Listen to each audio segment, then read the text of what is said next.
Hello students, welcome to Aarohan institute. अभी हम देखने जा रहे हैं एक अगला आइसोमर जिसके बारे में हम बात करने जा रहे हैं। इसका नाम है स्टीरियो आइसोमर। तो देखो, स्टीरियो आइसोमर वैसे अपने आप में बहुत बड़ी चीज है, ठीक। तो अगर हम इसके बारे में देखें तो ये लगभग 8 से 10 लेक्चर का टॉपिक है, ठीक है। लेकिन मेन हमें समझना होता है कि स्टीरियो आइसोमर में और स्ट्रक्चरल आइसोमर में क्या फर्क होता है। अगर आपको डेफिनेशन हल्का फुल्का आइडिया हो तो उसके बारे में डिस्कस करते हैं कि आइसोमर क्या होता है। आइसोमर वो कंपाउंड होते हैं जिनका मॉलिक्यूलर फॉर्मूला सेम होता है लेकिन जिनकी प्रॉपर्टीज अलग अलग होती है। अब इसी आइसोमर का दो पार्ट है, एक है आपका स्ट्रक्चरल आइसोमर और दूसरा आपका स्टीरियो आइसोमर। जो स्ट्रक्चरल आइसोमर होते हैं क्या होते हैं, जिनका मॉलिक्यूलर फॉर्मूला सेम होता है लेकिन उनके स्ट्रक्चर्स अलग अलग होते हैं। लेकिन स्टीरियो आइसोमर में ये बात नहीं है। यहां पे क्या होता है, बच्चे हमेशा ये दिमाग में कंफ्यूजन रखते हैं कि आइसोमर वो कंपाउंड होते हैं जिनका मॉलिक्यूलर फॉर्मूला सेम होता है लेकिन उनका स्ट्रक्चर अलग अलग होता है। बट ये गलत डेफिनेशन।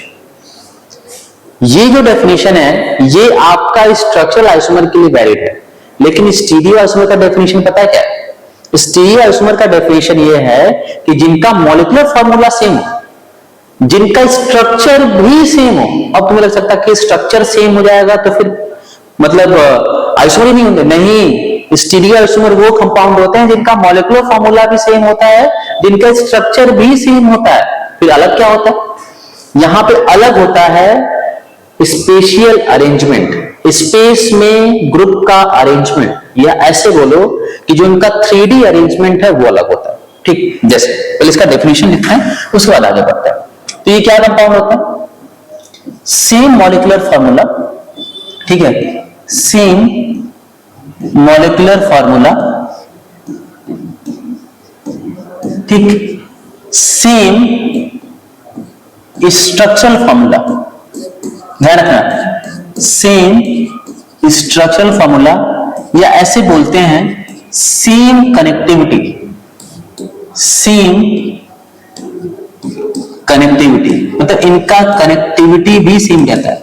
मतलब और सिंपल सी बात है यार कि जब स्ट्रक्चर सेम होगा तो कनेक्टिविटी भी क्या होगा, सेम ही होगा। अलग क्या होते हैं? They have different arrangement of groups in space. जो ग्रुप्स होते हैं इनका स्पेस में अरेंजमेंट जो है वो अलग होता है, ठीक है। अच्छा, इसके लिए एक और नया टर्म यूज करते हैं। यहां पे हम बोलते हैं कि इनका जो स्पेशियल अरेंजमेंट है, ठीक है, arrangement of group in space, इसके लिए टर्म भी यूज कर लेते हैं सीधा। इसको बोलते हैं स्पेशियल अरेंजमेंट। मतलब समझे, स्पेस में जो अरेंजमेंट है उसी को क्या बोलते हैं? स्पेशियल अरेंजमेंट, स्पेस में अरेंजमेंट। या कभी कभी in terms of geometrical isomer, अभी देखेंगे इसके बारे में कि इनके टर्म में बोलते हैं they have different relative distance between two groups, ठीक है। या कभी कभी ऐसा बोल लेते हैं they have different 3D arrangement of group in space, ठीक है। तो इसको ऐसे लिख सकते हैं, या डिफरेंट 3D अरेंजमेंट। जो 3D अरेंजमेंट है वो आपका डिफरेंट होता है, ठीक है। अभी तो मैंने बात की बात बता दी, ठीक। अब अगर इसका एग्जाम्पल देखें कि कैसे हम कंफर्म करेंगे, तो इसके एग्जाम्पल से समझते हैं। जैसे मान लो ये कंपाउंड है, ठीक, ये कंपाउंड है। तो अगर देखें इस कंपाउंड को लेके तो इसके दो स्ट्रक्चर बनेंगे। आगे हम पढ़ेंगे ज्योमेट्रिक आइसोमर में, बस आपको समझा रहा हूं कि कैसे स्टीरियो आइसोमर में और स्ट्रक्चरल आइसोमर में कैसे डिफरेंस देखते हैं, क्योंकि वो डिफरेंस अगर आपको समझ में आ गया तो कंफ्यूजन नहीं रहे, ठीक है। तो इसका दो फॉर्म बना है। तो पहला फॉर्म तो ये बना सकते हैं कि अगर देखें तो यहां पे इसको मैं ऐसे बना रहा हूं, ठीक है। अगर यहां पे देखें तो हमें क्या दिखेगा, इस कार्बन पे लगा है एक H और एक CH3, एक H लगा और एक CH3 लगा। तो अगर हम यहां पे देखें, यहां पे दोनों CH3 सेम साइड है, या बोल सकते हो दोनों H सेम साइड है। तो इसका जो रिलेटिव डिस्टेंस होगा किसी दो ग्रुप के बीच में, जैसे मान लो इस कार्बन और इस कार्बन से लगे हुए दोनों CH3 या दोनों H के बीच में मान लो डिस्टेंस हो गया L1, कुछ भी मान सकते हैं डिस्टेंस, ठीक है, आपका मन करा तो P1 मान लो, P2 मान लो, कुछ भी मान लो। अगर हमने इनको चेंज कर दिया, चेंज करने का मतलब क्या है, एक को सेम रख के अगले को चेंज किया। ध्यान रखना यहाँ पे दोनों को चेंज मत करना, जरा बताओ क्यों। मैंने इसको सेम रखा, इस वाले को, और इसको चेंज कर दिया, मतलब CH3 आ गया ऊपर और H आ गया नीचे। अगर हमने इन दोनों को चेंज किया तो क्या दिखेगा, अब ये दोनों CH3 या अब ये दोनों H ऑपोजिट में हो गए, और अगर अब ये दोनों H ऑपोजिट में हो गए तो अब इनके बीच में जो रिलेटिव डिस्टेंस है मान लेते हैं L2 हो गया। क्या L1 और L2 का डिस्टेंस कभी सेम हो सकता है? नहीं। तो यहां पे देखो मैंने क्या बोला था कि स्टीरियो, अच्छा यहां पे अगर देखें तो मॉलिक्यूलर फॉर्मूला दोनों का सेम है, अरे यही से बने दोनों, तो दोनों का मॉलिक्यूलर फॉर्मूला सेम है, दोनों का कनेक्टिविटी सेम है। कनेक्टिविटी कैसे सेम हो गया, अरे इस कार्बन से H और CH3 लगा है, इस कार्बन से H और CH3 लगा है, सेम वही बात यहां पे भी है, ठीक है, but they have different relative arrangement of group in space. जो रिलेटिव अरेंजमेंट है दोनों ग्रुप के बीच में क्या हो रहा है, चेंज हो रहा है। अच्छा इसका एक सबसे बेस्ट एग्जांपल, ठीक है, यहां पे अगर देखें कि ये कंपाउंड है, यहां पे मान लेते हैं कि F है, इधर आपका Cl है, वेज में मान लेते हैं Br है और डैश में H। तो अगर आपको याद हो हल्का फुल्का तो इस कार्बन को एक नाम देते हैं, इसको बोलते हैं काइरल कार्बन। और अगर ये काइरल कार्बन है, अगर ये काइरल कार्बन है तो इसके अराउंड में चारों ग्रुप अलग है। और आपको पता है कि ये कार्बन sp3 है, तो ये टेट्राहेड्रल शेप का, और टेट्राहेड्रल कैसा होता है आपको पता है, ठीक। अगर हमने क्या किया, यहां पे इन मान लो किसी भी दो को चेंज कर सकते हो, मैं F और Cl को चेंज कर दूं, H और Br को चेंज कर दूं, किसी को चेंज कर सकते हैं, लेकिन इन दोनों को चेंज करते हुए आपको पता समझ आएगा, तुम इन दोनों को चेंज करो।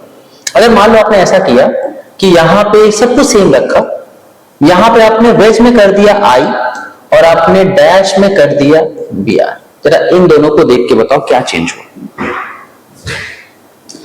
पहले देखो Br आपका सामने था, वेज मतलब सामने, पहले सामने था तो, और डैश आपका पीछे था, तो स्पेस में एक अरेंजमेंट है, Br यहाँ पे और यहाँ पे।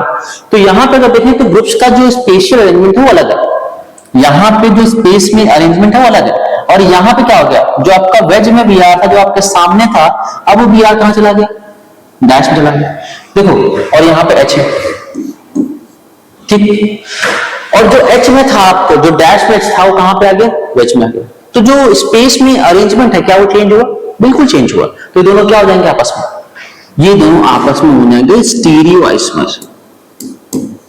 ध्यान रखना स्टीरियो आइसोमर के लिए एक और नाम भी यूज करते हैं, इसको हम बोलते हैं कॉन्फिगरेशनल आइसोमर।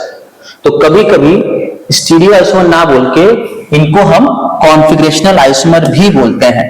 तो कभी कभी ये नहीं लिखा रहेगा कि बताओ ये दोनों आपस में स्टीरियो आइसोमर है कि नहीं, ऐसे भी लिखा हुआ मिल सकता है कि क्या ये दो पेयर आपस में कॉन्फिगरेशनल आइसोमर है कि नहीं, तो ऐसा भी देखने को मिल सकता है, ठीक है। और वैसे जैसे स्ट्रक्चरल आइसोमर को हम बोलते हैं कॉन्स्टिट्यूशनल आइसोमर, वैसे इनको बोलते हैं क्या, कॉन्फिगरेशनल आइसोमर, ठीक है। अब इसको एक एग्जांपल समझते हैं, ठीक है, क्योंकि जब तक एग्जांपल करेंगे तब समझ में आएगा नहीं, ठीक है। तो एग्जांपल समझना, जैसे अगर मैं आपको बोलूं ये दो कंपाउंड है, ठीक, C डबल बॉन्ड C, ये मेंस का क्वेश्चन है, FCl Br और ये I, ठीक, और ये कंपाउंड है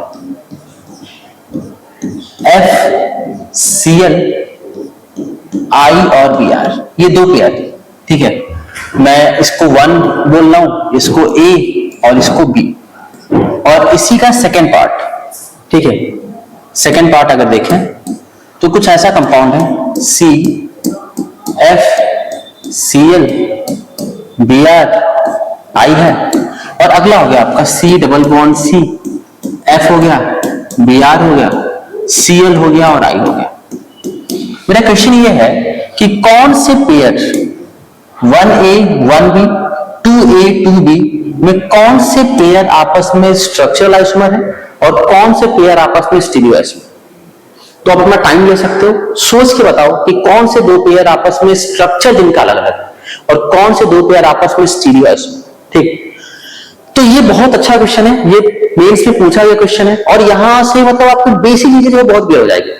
इससे ध्यान समझो, व्हाट इज स्ट्रक्चरल आइसोमर, जिनका मॉलिक्यूलर फॉर्मूला सेम हो लेकिन उनके स्ट्रक्चर्स क्या होते हैं, अलग अलग होते हैं। स्टीरियो आइसोमर क्या होते हैं, मॉलिक्यूलर फॉर्मूला सेम होता है, कनेक्टिविटी भी सेम होता है, जो रिलेटिव अरेंजमेंट होता है ग्रुप का स्पेस में, या रिलेटिव डिस्टेंस अलग होगा, या 3D अरेंजमेंट अलग होगा, या स्पेशियल अरेंजमेंट अलग होगा, है ना।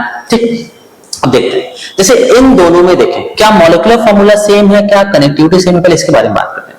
ठीक है, जैसे अगर यहां पे देखें तो जिस कार्बन से F लगा है उसी कार्बन से Cl लगा है, जिस कार्बन से F लगा है उसी से लगा है Cl, बिल्कुल है। जिस कार्बन से Br लगा है उसी कार्बन से लगा है I, और जिस कार्बन से I लगा है उसी कार्बन से लगा है Br, बिल्कुल सही बात है, वही दोनों सेम है, मॉलिक्यूलर फॉर्मूला सेम है, दोनों का कनेक्टिविटी भी सेम। अब बात करते हैं क्या रिलेटिव डिस्टेंस चेंज हो रहा है।